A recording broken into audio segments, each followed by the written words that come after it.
السلام علیکم ورحمۃ اللہ وبرکاتہ۔ بیگم، ایک تو مجھے آج تک تمہاری سمجھ نہیں آ سکی۔ کوئی ایک کام بتا دو جو تم نے وقت پر کیا ہو۔ آج بھی دیکھ لو، لوگ عید کی نماز پڑھ کر واپس آ رہے ہیں اور تم نے ابھی تک سوئیاں نہیں پکائیں۔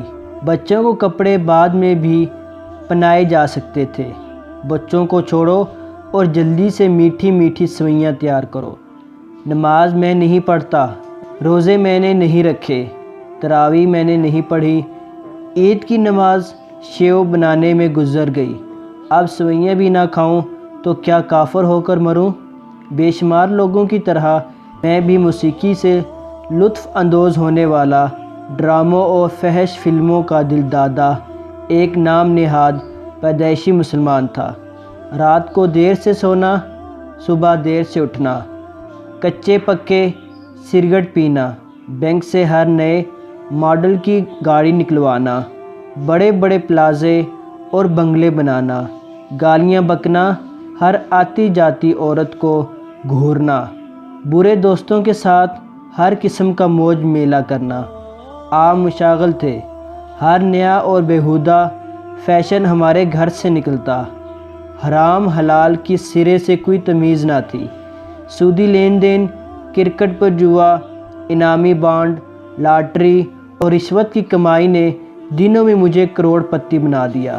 آہستہ آہستہ ناجائز کمائی اور دین سے بیزار دوستوں کی صحبت نے اپنا اثر دکھانا شروع کیا اور مجھ پر روشن خیالی کا ایسا بھوت سوار ہوا کہ نماز، روزہ، حج، زکوٰۃ، جہاد اور پردہ کے متعلق میرے نظریات کافی حد تک بگڑ گئے۔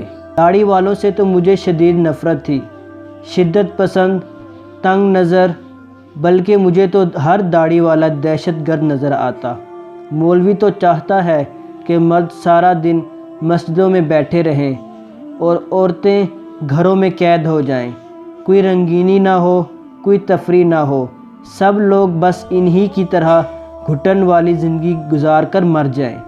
کوئی ان عقل کے اندھوں سے پوچھے، بھلا دنیا میں کوئی روز روز آتا ہے؟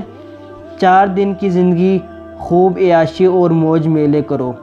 یہ قبر حشر کی باتیں سب مولویوں کی باتیں ہیں۔ ہاں، اگر ایسا کوئی چکر ہوا تو چونکہ یہاں ہمارے پاس دنیا کی ہر نعمت ہے، وہاں بھی ہم خوب عیش والی زندگی گزاریں گے۔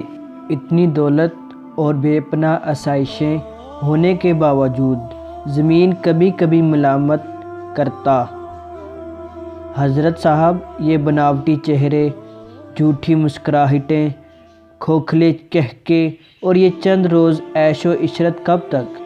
شاید یہی وجہ تھی کہ دل میں ایک کھٹکا سا رہتا، اکثر رات کو نیند نہ آتی، عجیب قسم کے ڈراؤنے خواب نظر آتے، اتنے خوفناک کہ نیند میں بھی پسینے چھوٹ جاتے اور کافی دیر تک طبیعت نہ سنبھلتی۔ یہ کیسا خوف تھا؟ ایک انجانا سا خوف، شاید وہی جو ہر دین سے دور اور دنیا پرست شخص کے سر پر سوار رہتا ہے کہ کہیں مر نہ جاؤں۔ وہ مرنا نہیں چاہتا، وہ چاہتا ہے کاش اس کی عمر 1000 سال ہو جائے۔ میں بھی انہی میں سے ایک تھا اور مرنا نہیں چاہتا تھا۔ ایک دن حسب معمول صبح 12 بجے کے قریب اٹھا، اٹھتے ہی ٹی وی آن کیا اور نہانے کے لیے باتھ روم چلا گیا۔ ابھی کپڑے اتارے ہی تھے کہ اچانک سینے میں اتنی شدید درد ہوئی کہ میری چیخ نکل گئی۔ پھر ایسا چکر آیا اور میں دھڑم سے فرش پر جا گرا۔ آواز سن کر بیوی نے باتھ روم کا دروازہ کھٹکھٹایا، مگر مجھ میں جواب دینے کی بھی سکت نہ تھی۔ اس نے دونوں ہاتھوں سے دروازے کو زور زور سے پیٹنا شروع کر دیا۔ چیخ و پکار سن کر سب اکٹھے ہو گئے اور بڑی مشکل سے دروازہ توڑ کر بے ہوشی کی حالت میں مجھے باہر نکالا۔ ہوش آیا تو میں ہسپتال کے ایک کمرے میں پڑا تھا۔ ڈاکٹروں کی ایک ٹیم میرے گرد موجود تھی۔ میرے ناک، منہ اور بازوؤں پر سوئیاں اور نالیاں لگی ہوئی تھیں۔ میں بیڈ پر پڑا چھت کو گھور رہا تھا۔ حیرانی کی بات ہے، اس وقت چھت ایک بہت بڑی سکرین تھی اور اس پر میری گھناؤنی زندگی کی مکمل فلم چل رہی تھی۔ یہ کیا میری فلم؟ یہ کب بنائی گئی؟ کون اتنے قریب سے میری ایک ایک حرکت دیکھ رہا تھا؟ اتنی باریک بینی سے اسے کون تیار کر رہا تھا؟ اس میں تو چھوٹے بڑے سبھی گناہ بالکل واضح نظر آ رہے ہیں۔ یہ گناہ، یہ تو میں نے بہت چھپ کر کیا تھا، اس کا تو میرے علاوہ کسی کو علم نہیں تھا، اور یہ گناہ، یہ تو بہت معمولی سا تھا۔ اب کیا ہوگا؟ اپنی اس بھیانک فلم میں الجھا ہوا تھا کہ اچانک انتہائی خوفناک سیاہ چہرے والے عذاب کے فرشتے میرے سامنے کھڑے تھے، جن کے پاس ٹاٹ کا کفن تھا۔ انہیں دیکھتے ہی میں نے چلانا شروع کر دیا، وہ آ گئے، ابھی نہیں، چھوڑ دو، تھوڑی سی مہلت دے دو، چلے جاؤ، بچاؤ بچاؤ۔ چیخوں کی آواز سے ہسپتال کے در و دیوار لرز اٹھے۔ دوسرے مریضوں کے لواحقین بھی میرے گرد جمع ہو گئے۔ سب نے میری حالت دیکھ کر بابلند آواز لا الہ الا اللہ کا ورد شروع کر دیا۔ حیرت ہے، جب میں گانے سنتا تو بے اختیار میری زبان حرکت کرنے لگتی، ساتھ ساتھ میں بھی گنگناتا، مگر آج میرے چاروں طرف ایک ہی کلمے کا ورد ہو رہا تھا، مگر کوشش کے باوجود میری زبان سے ایک لفظ بھی ادا نہ ہو سکا۔ پھر فرشتوں نے میرے چہرے اور پیٹھ پر کوڑے مارنا شروع کر دیے۔ کوڑے کی ضرب اتنی شدید تھی جیسے آسمان زمین پر ٹوٹ پڑا ہو، اور میں دونوں کے درمیان پس رہا ہوں، جیسے کسی نے میری گردن پر پہاڑ رکھ دیا ہو، جیسے تلوار سے میرا کیما کیا جا رہا ہو، جیسے ریل کی پٹری پر سر رکھ کر اوپر سے ٹرین گزار دی گئی ہو، جیسے ایک کانٹے دار ٹہنی کو میرے اندر داخل کر کے یکدم باہر کھینچ لیا گیا ہو۔ اللہ کی قسم، اگر موت کی اس تلخی کا جانوروں کو پتہ چل جاتا تو کوئی تندرست جانور کھانے کو نہ ملتا۔ میں بہت چلایا، بہت واویلا کیا، اللہ کے واسطے دے کر منتیں کرتا رہا، آج چھوڑ دو، آئندہ کبھی گناہ کے قریب نہیں پھٹکوں گا، کبھی شریعت کا مذاق نہیں اڑاؤں گا، نماز نہیں چھوڑوں گا، گانے نہیں سنوں گا، فلمیں نہیں دیکھوں گا۔ ہائے میرے اللہ، ہائے میری ماں، اے ماں، کاش تو نے مجھے جنا ہی نہ ہوتا۔ کیا ہو گیا ہے مجھے؟ آج تو میرا مال بھی میرے کام نہیں آ رہا۔ کہاں گئے دوست ساتھی؟ کہاں مر گئے باڈی گارڈ؟ کہاں گئے تعلقات؟ کہاں گیا موبائل پر بار بار میوزک کا بجنا؟ اچانک مالک الموت کی دہشت ناک آواز میرے کانوں میں گونجی، جس نے رہی سہی کسر بھی نکال دی۔ نکل اے خبیث روح اپنے خبیث بدن سے، اللہ کے غصے اور غضب کی طرف نکل۔ آج تو بہت قابل مذمت ہے۔ کھولتے ہوئے پانی، پیپ، زکوم اور طرح طرح کے عذابوں کی تجھے خوشخبری ہو۔ اس وقت درد اور تکلیف کا یہ حال تھا جیسے زندہ بکری کی کھال اتاری جا رہی ہو، جیسے مجھے ابلتی ہوئی دیگ میں ڈال دیا گیا ہو، جیسے زندہ چڑیا کو آگ پر بھونا جا رہا ہو، جیسے کسی نے باریک سا کپڑا کانٹے دار ٹہنیوں پر ڈال کر زور سے اپنی طرف کھینچا ہو۔ اس طرح میرا سارا بدن تار تار ہو گیا۔ اللہ کی قسم، دنیا کی ساری تکلیفیں، مصیبتیں، رنج اور غم اکٹھے کر دیے جائیں تو موت کی تکلیف اور شدت کے سامنے ان کی کوئی حیثیت نہیں۔ پہلے میرے پاؤں ٹھنڈے ہوئے، پھر پنڈلیاں، اور آہستہ آہستہ سارا بدن ٹھنڈا ہو گیا۔ ڈر اور خوف کی وجہ سے میری روح جسم سے نکلنا نہیں چاہتی تھی، مگر ملک الموت نے زبردستی میری روح کھینچ کر نکالی، جیسے کانٹے دار لوہے کی سیخ گیلی اون میں رکھ کر کھینچی گئی ہو۔ اسی وقت آسمان سے سیاہ چہروں والے فرشتے اترے۔ انہوں نے پلک جھپکنے میں میری روح کو پکڑا اور ایک گندے سے ٹاٹ میں لپیٹ دیا جو ان کے پاس پہلے سے ہی موجود تھا۔ ایک وقت تھا کہ میں گھر سے بہترین قیمتی سوٹ پہن کر اور اعلیٰ قسم کی خوشبوئیں لگا کر نکلتا۔ جس گلی سے گزرتا پتہ چلتا کہ میاں صاحب گزرے ہیں، مگر آج مجھ سے روئے زمین پر پائے جانے والے بدترین مردار سے زیادہ غلیظ اور گندی بدبو آ رہی تھی۔ فرشتے میری روح کو لے کر آسمان کی طرف چڑھنا شروع ہو گئے۔ وہ فرشتوں کی جس جماعت کے پاس سے گزرتے، وہ پوچھتے یہ خبیث روح کس کی ہے؟ وہ کہتے فلاں بن فلاں کی۔ وہ بہت برے طریقے سے میرا نام بتا رہے تھے۔ جس طرف سے گزر ہوا ان گنت فرشتوں کی آوازیں میرے کانوں میں گونج رہی تھی، لعنت ہو، لعنت ہو۔ آسمان دنیا پر پہنچ کر فرشتوں نے دروازہ کھولنے کے لیے کہا، مگر دروازہ نہ کھولا گیا۔ آواز آئی، اس قسم کے لوگوں کے لیے آسمان کے دروازے نہیں کھولے جاتے، اور نہ ہی اس قسم کے لوگ جنت میں داخل ہوں گے۔ ان کا جنت میں جانا اتنا ہی محال ہے جتنا سوئی کے نکے میں اونٹ کا داخل ہونا۔ پھر میری روح نیچے پھینک دی گئی۔ مسجد کے بڑے بڑے سپیکروں سے میرے جنازے کا اعلان ہو رہا تھا۔ وہ مسجد کہ جس میں ساری عمر مجھے داخلہ نصیب نہ ہو سکا، مگر آج نہ جانے کیوں تعریفی کلمات کے ساتھ بار بار اعلان ہو رہا تھا کہ جنازہ بعد از نماز عصر اٹھایا جائے گا اور بڑے قبرستان لے جایا جائے گا، جنازہ میں شرکت فرما کر ثواب دارین حاصل کریں۔ زندگی میں کسی کے مرنے کا اعلان سنتا تو مسکرا کر کہتا، لو جی، آج ایک اور وکٹ گر گئی، آج ایک اور صاحب بولڈ ہو گئے۔ لیکن یہ بات میرے وہم و گمان میں نہ تھی کہ اسی مسجد سے کبھی میرے جنازے کا اعلان بھی ہوگا۔ میرے سر کے نیچے سے تکیہ نکال کر ٹانگیں اور بازو بالکل سیدھے کر دیے گئے، آنکھیں بند کر دی گئی، پھر کپڑے کی ایک پٹی لے کر تھوڑی کے نیچے سے نکال کر سر کے اوپر باندھ دی گئی اور مجھے ایک بڑی چادر سے ڈھانپ دیا گیا۔ آہستہ آہستہ لوگ جمع ہونا شروع ہو گئے۔ اکثر عورتیں دور سے اچھی بلی آ رہی تھی، مگر جو ہی گھر کے قریب پہنچتی فوراً بال و گریبان کھول کر چیخ و پکار شروع کر دیتی، جنہیں دیکھ کر چیخ و پکار میں مزید تیزی آ جاتی۔ کوئی سینہ کوبی میں مصروف تھی، کوئی رخسار پیٹ رہی تھی، اور کسی نے بال نوچنا شروع کر دیے۔ تنگ آ کر ایک داڑھی والے صاحب نے اندر پیغام بھیجا، ان بچیوں کو سمجھائیں کیوں اپنے باپ کے عذاب کا سبب بن رہی ہیں۔ نبی کرم صلی اللہ علیہ وسلم نے فرمایا، بے شک میت کو اس کے گھر والوں کے رونے کی وجہ سے عذاب دیا جاتا ہے۔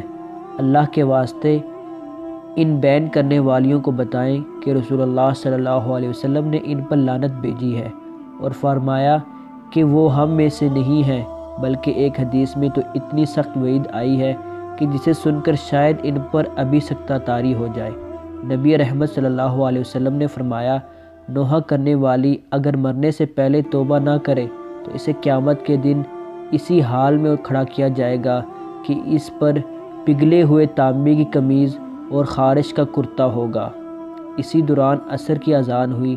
گھر میں عورتوں کا ہجوم اور باہر مردوں کا جمع غفیر تھا، مگر افسوس شاید ہی کوئی نماز کے لیے اٹھا ہو۔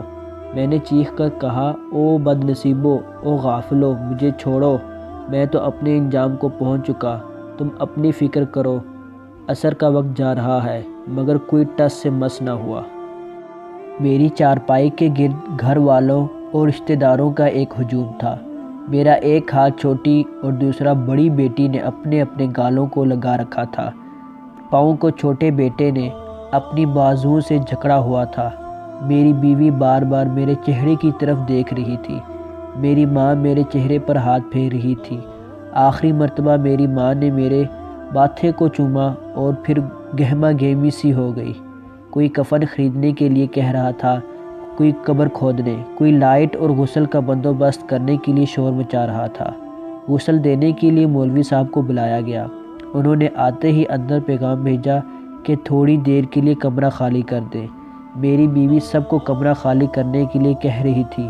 جو ہی کمرہ خالی ہوا، بڑے بیٹے نے اپنی ماں کے کان میں بڑی رازداری سے کہا، ماما وہ سونے کا دانت۔ یہ سنتے ہی میری بیوی نے بجلی کی تیزی کے ساتھ دروازہ بند کیا اور افراتفری میں الماری کے دروازے سے پلاس نکال کر میرے قریب آئی۔ دائیں بائیں دیکھ کر جلدی سے میرا منہ کھولا اور انتہائی بے دردی کے ساتھ پلاس سے میرے دانت کو پکڑا اور زور سے اپنی طرف کھینچا۔ بیوی کے اس رویے سے مجھے اتنی اذیت ہوئی کہ پچھلی تمام تکالیفیں بھول گئی۔ وہ بیوی کے جس کے منہ سے نکلنے والی ہر جائز ناجائز فرمائش پوری کرنے کے لیے میں ہمہ وقت بے تاب رہتا، وہ بیوی جسے راضی کرنے کے لیے میں بات بات پر اپنی بوڑھی ماں کو جھڑکتا رہتا، مگر آج وہ اتنی خود غرض، حریص اور پتھر دل۔ اگر یہ حرکت میری زندگی میں ہوتی تو میں اسی وقت اسے طلاق دے دیتا۔ او بے وفا، تجھے اپنے گلے میں لٹکا ہوا اتنا بھاری ہار سیٹ، کانوں میں بڑے بڑے جھمکے، بازوؤں پر اتنے موٹے موٹے کنگن دیکھ کر بھی شرم نہ آئی؟ سیف میں پڑے ہوئے سونے کے ڈھیر سے تمہاری ہوس کم نہ ہوئی؟ تمہیں یہ بھی یاد نہ رہا کہ ایک دن تم نے بھی مرنا ہے؟ غسل کے لیے مسجد سے ایک پرانا سا تختہ لا کر مجھے اس پر لٹا دیا گیا۔ مولوی صاحب نے آہستہ آہستہ میرے پیٹ کو دبانا شروع کیا تاکہ گندگی وغیرہ نکل جائے۔ پھر انہوں نے ہاتھ پر کپڑے کا لفافہ باندھ کر نجاست صاف کی۔ پھر ہاتھ سے لفافہ اتار کر مجھے نماز کے وضو کی طرح وضو کرایا۔ پھر نیم گرم پانی اور بیری کے پتوں کے ساتھ 3 مرتبہ غسل دیا۔ مجھے کڑھائی والا ایک بہت قیمتی ریشمی کفن پہنا دیا گیا جس پر ولایتی پرفیوم کا بھرپور چھڑکاؤ کیا گیا۔ اسی دوران چھوٹا بیٹا بھاگ کر ایک فوٹوگرافر کو لے آیا جو بڑی پھرتی سے میری تصویریں بنا رہا تھا۔ پھر ویڈیو والے آ گئے۔ انہیں دیکھ کر میں سمجھ گیا کہ مجھے ریشمی کفن کیوں پہنایا گیا۔ لوگ اپنی فلم بنوانے کے لیے انداز بدل بدل کر میری چارپائی کے گرد چکر لگا رہے تھے۔ پروگرام کے مطابق جنازے کی روانگی کا وقت ہوا تو آوازیں آنا شروع ہو گئیں، دیر ہو رہی ہے جی، جلدی کریں، جنازہ اٹھانے کی دیر تھی۔ چیخنے چلانے کی آوازوں سے سارا محلہ ہل کر رہ گیا۔ میرے بچے چارپائی سے لپٹ گئے۔ بڑی مشکل سے مجھے باہر نکالا گیا۔ 4 آدمیوں نے میری چارپائی کو کاندھوں پر اٹھایا اور جلدی سے باہر نکل آئے۔ سڑک پر پہنچے تو سبھی دکاندار کھڑے ہو کر افسوس کا اظہار کرنے لگے۔ کچھ لوگ آگے ٹریفک کنٹرول کر رہے تھے۔ لوگوں کے قدموں کی چاپ سے میں نے اندازہ لگایا کہ بہت بڑا مجمع ہے۔ افسوس کسی متقی پرہیزگار غریب آدمی کا جنازہ ہوتا تو 50 آدمی بھی اکٹھے نہ ہوتے۔ جنازہ گاہ میں عجیب منظر تھا۔ کچھ لوگ میرے وہاں پہنچنے سے پہلے ہی موجود تھے۔ اکثر سیاسی اور کاروباری گپے ہانک رہے تھے۔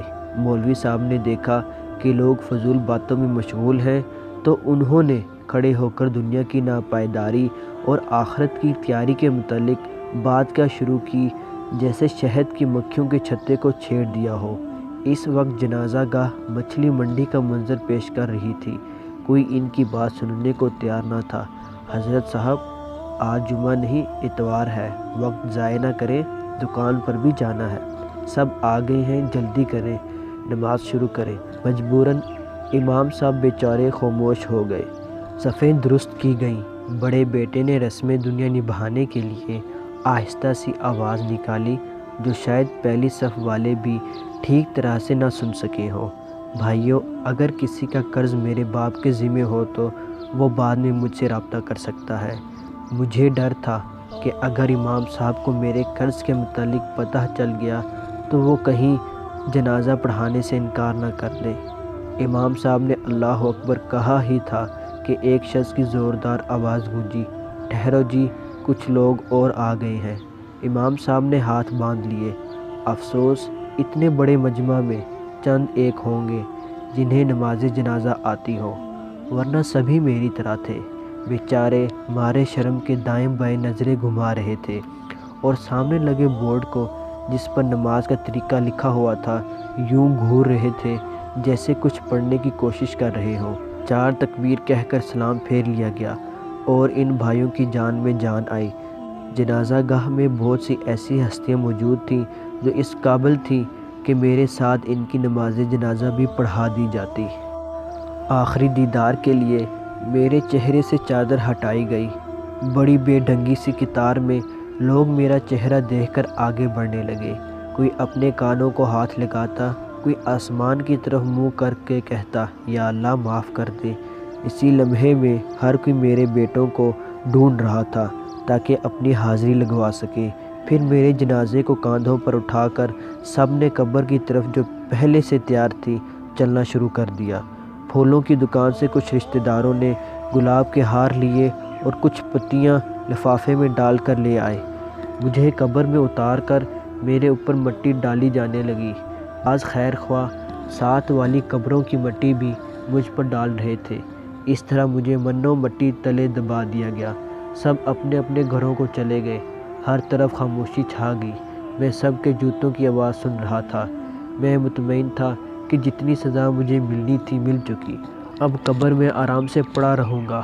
مگر یہ بات میرے وہم و گمان میں بھی نہ تھی کہ ابھی ایک مستقل عذاب میرا انتظار کر رہا ہے۔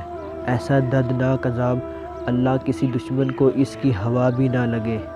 میری قبر کے باہر گلاب کی خوشبو، اگربتیوں اور گیلی مٹی کی اپنی ہی ایک مہک تھی، مگر قبر میں میرا دل سخت گھبرا رہا تھا، جیسے میری سانس سوئی کے ناکے سے گزر رہی ہو۔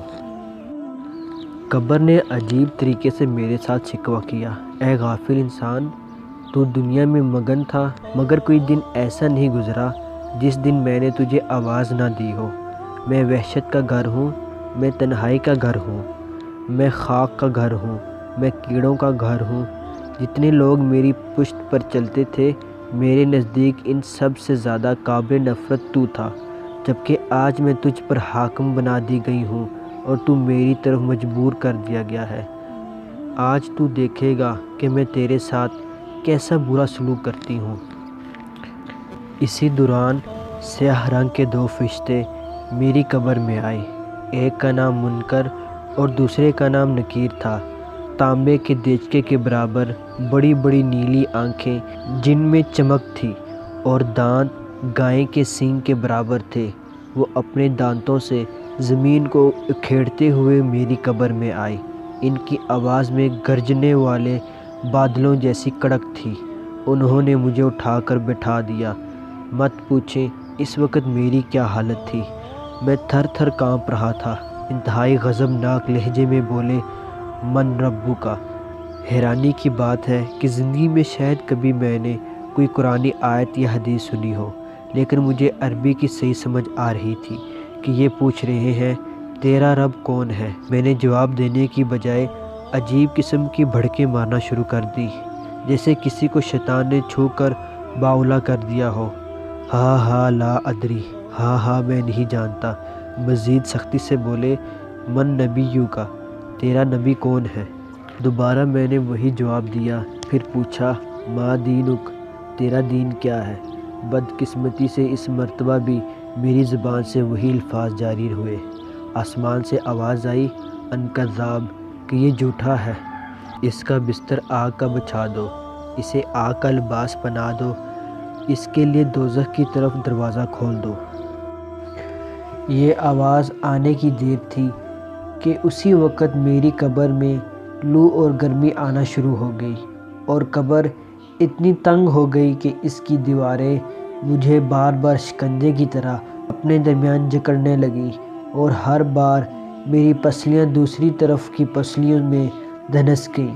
پھر ایک اندھا اور بہرا فرشتہ میری قبر پر مسلط کر دیا گیا، جس کے ہاتھ میں لوہے کا ایک ہتھوڑا تھا۔ وہ ہتھوڑا اتنا وزنی تھا کہ اگر پہاڑ پر مارا جاتا تو پہاڑ ریزہ ریزہ ہو جاتا۔ فرشتے نے اس ہتھوڑے سے میرے دونوں کانوں کے درمیان دماغ پر مارنا شروع کر دیا، جس سے میرا جسم ریزہ ریزہ ہوتا اور دوبارہ صحیح سالم ہو جاتا۔ میرے چیخنے اور چلانے کی آوازیں جنوں اور انسانوں کے علاوہ تمام مخلوقات سن رہی تھیں۔ اللہ کی قسم، اگر لوگ قبر کا عذاب دیکھ لیں تو ہنسیں کم اور روئیں زیادہ، عورتوں کے ساتھ تعلقات قائم کرنا بھول جائیں اور بستیاں چھوڑ کر میدانوں اور جنگلوں میں جا بسیں۔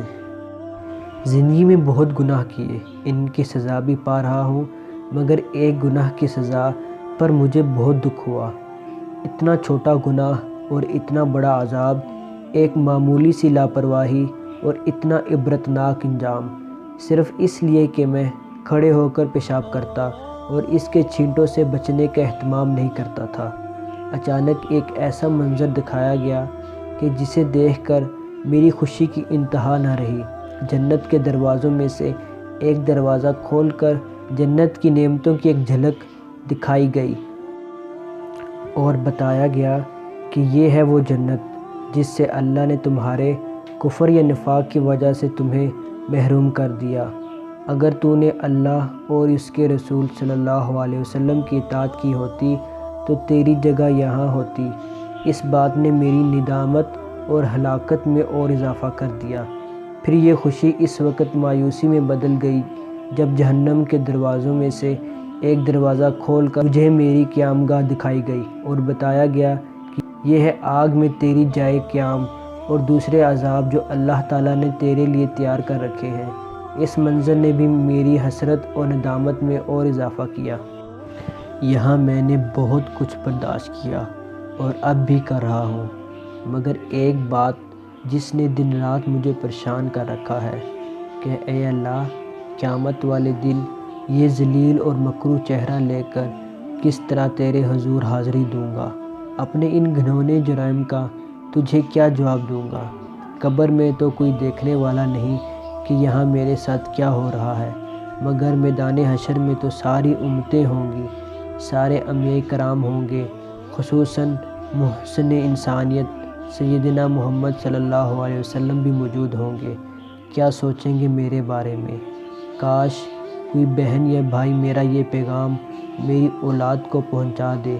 آؤ اپنے بد نصیب باپ کی انگاروں سے بھری ہوئی قبر کو دیکھو۔ میرے بچوں، میری قبر میں 99 اسلحے مسلط ہیں جو قیامت تک مجھے ڈستے رہیں گے۔ ان میں سے ہر اسلحہ اتنا زہریلا ہے کہ اگر ایک دفعہ زمین پر پھونک مار دے تو اللہ کی قسم زمین پر سبزہ اگنا بند ہو جائے۔ میرے بیٹو، ابھی تک تم نے میری چھوڑی ہوئی جائیداد میں سے بہنوں کو حصہ نہیں دیا۔ میں تمہیں نصیحت کرتا ہوں کہ یہ ظلم نہ کرنا، میرے انجام سے عبرت حاصل کرو اور ان کا حق فوراً ادا کرو، ورنہ اللہ نہ کرے کہ میری طرح تم بھی عذاب میں گرفتار ہو جاؤ۔ میرے بیٹو، کم از کم ایک دفعہ تو آ کر مل جاؤ۔ اگر تمہیں یہاں آنے کی فرصت نہیں تو اس مسکین کی ایک التجا ہے کہ میرے ذمے عبد الرحمن کی رقم ہے جس کا تمہیں علم بھی ہے، کم از کم اس کا کچھ کر دو۔ برخودار، ابھی تک تم نے اس سے رابطہ نہیں کیا۔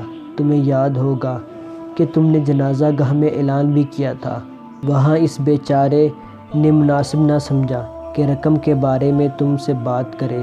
اس کی شرافت دیکھو کہ رقم کے مطالبے کے لیے آج تک تمہارے دروازے پر نہیں آیا۔ اللہ کے واسطے کم از کم وہی حساب چکا دو، میں یہاں بہت بے بس ہوں۔ چیک بک سیف میں پڑی رہ گئی اور آتے وقت تم نے میری راڈوں کی گھڑی، سونے کی انگوٹھی، لاکٹ، بٹوا، موبائل سب کچھ نکال لیا، کپڑے تک اتار لیے، بلکہ تمہاری ماں نے تو ایک معمولی سا سونے کا دانت بھی نہ چھوڑا۔ اب یہاں کیا ہے میرے پاس؟ کل جب وہ مجھ سے مانگے گا تو کہاں سے دوں گا؟ نیکیاں تو پہلے ہی میرے پاس نہیں کہ اسے دے کر راضی کر لوں۔ اب لگتا ہے اس کے گناہ میرے کھاتے میں ڈال دیے جائیں گے۔ بیٹا، کتنے افسوس کی بات ہے، قرضہ ادا کرنے کی تو تمہیں توفیق نہ ہوئی، مگر میرے تیجے، 10ویں اور 40ویں پر تم نے لاکھوں روپے خرچ کر ڈالے۔ کیا ضرورت تھی ان غیر شرعی رسموں پر اتنے ناظموں، کونسلروں اور مولوی حضرات کو اکٹھا کرنے کی؟ کیا ضرورت تھی اخباروں میں تصویریں اور خبریں لگوانے کی؟ کیا ضرورت تھی دعوتی کارڈ چھپوانے کی؟ روسٹ مرغ، روغن نان، بریانی، میٹھے چاول، پھلوں کی ڈشیں اور سویٹ وغیرہ لائنوں میں سجا کر ویڈیو بنواتے ہوئے تمہیں ذرا شرم نہ آئی؟ اور پھر ڈوب مرنے کا مقام تھا جب 2 بھانڈ شامیانے، دیگیں اور اتنا بڑا مجمع دیکھ کر اپنی مخصوص آواز نکالتے ہوئے پنڈال میں آ گئے۔ وہ تو ایک صاحب نے عقل مندی کا مظاہرہ کیا کہ جلدی سے آگے بڑھ کر انہیں بتایا کہ یہ کوئی شادی کی تقریب نہیں بلکہ میاں صاحب کا 40واں ہے۔ میرے بچوں، جب تم میرے گھر میں زور زور سے کہکے لگاتے ہو تو مجھے یہاں بہت تکلیف ہوتی ہے۔ اتنے لچر اور فحش قسم کے گانوں کی آوازیں اس گھر سے بلند ہوتی ہیں کہ اللہ کی پناہ، اگر گانے بجانے کے بغیر تمہارا گزارا نہیں ہوتا تو کم از کم آواز ہی آہستہ رکھا کرو۔ اور یہ میرے مرنے کے بعد نئے سے نئی کار، موٹر سائیکل، کیا سوچتے ہوں گے محلے والے؟ تمہارے سامنے تو کچھ نہیں کہتے مگر سبھی ہنستے ہیں کہ دیکھو باپ کے مرنے پر کیسے جشن منا رہے ہیں۔ میرے بچوں، میں جانتا ہوں تمہارا وقت بہت قیمتی ہے، بس آخری بات، اس کے بعد کچھ نہیں کہوں گا۔ بیٹا، اپنی ماں سے کہنا کہ اللہ سے ڈرے۔ 4 ماہ 10 دن بھی اس سے صبر نہ ہو سکا۔ عدت کے دوران خوب بناؤ سنگار کر کے، اتنے چمکیلے لباس اور کھلے ہوئے بالوں کے ساتھ اس طرح بازاروں میں شاپنگ کرتا دیکھ کر میری بوڑھی ماں پر کیا گزرتی ہوگی؟ کیوں اس کے زخموں پر نمک چھڑک رہی ہو؟ شہر میں میرا ایک مقام تھا، کیوں میری بدنامی اور ذلت کا باعث بن رہی ہو؟ کم از کم مرے ہوئے خاوند کی عزت کا ہی کچھ خیال کرو۔ کیوں کرتے ہو یہ سب کچھ؟ کیوں اذیت دیتے ہو مجھے؟ یقین مانو یہ سب کچھ کرتے تم ہو، مگر بھگتنا مجھے پڑتا ہے، میری سزا میں اضافہ ہوتا ہے۔ کیوں کرتے ہو اس طرح؟